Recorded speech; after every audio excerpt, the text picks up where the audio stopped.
नमस्कार, प्रभात खबर में आपका स्वागत है। नवरात्र का समापन कन्या पूजन के साथ होता है। कई लोग नवमी को कन्या पूजन करते हैं तो कई लोग अष्टमी को।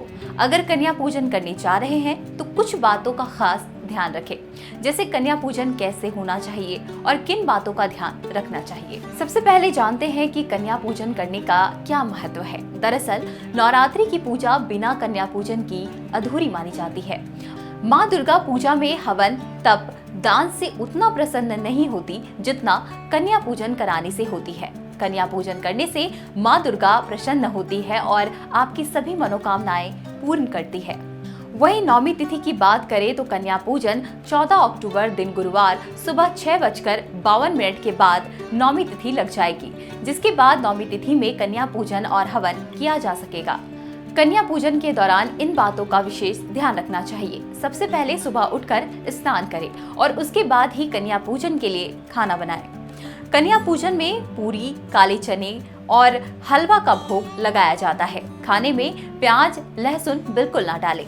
जो भोग आपने बनाया है उसका भोग कन्या पूजन से पहले माँ दुर्गा को जरूर लगाएं। 9 कन्याओं के साथ एक बालक को भी लांगुरा के रूप में जरूर बैठाएं। कन्याओं को अच्छे से खाना खिलाकर उनका टीका करके दक्षिणा देना चाहिए।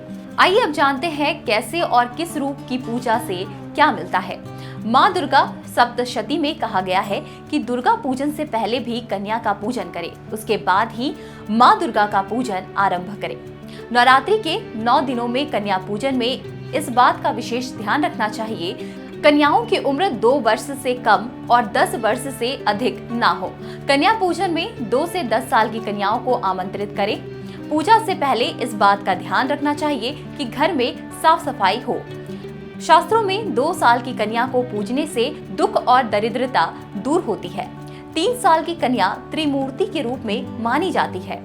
त्रिमूर्ति कन्या की पूजन करने से घर में धन धान्य आता है। 4 साल की कन्या को कल्याणी माना जाता है। वहीं 5 साल की कन्या रोहिणी कहलाती है। इनकी पूजा करने से रोग दुख दूर होता है। 6 साल की कन्या को कालिका रूप कहा जाता है। कालिका रूप से विद्या और विजय की प्राप्ति होती है। 7 वर्ष की कन्या को चंडिका, 8 वर्ष की कन्या सांभवी कहलाती है, 9 वर्ष की कन्या देवी दुर्गा कहलाती है और 10 वर्ष की कन्या सुभद्रा कहलाती है। नवरात्रि स्पेशल के इस अपडेट में इतना ही। दूसरी खबरों के लिए देखते रहिए प्रभात खबर।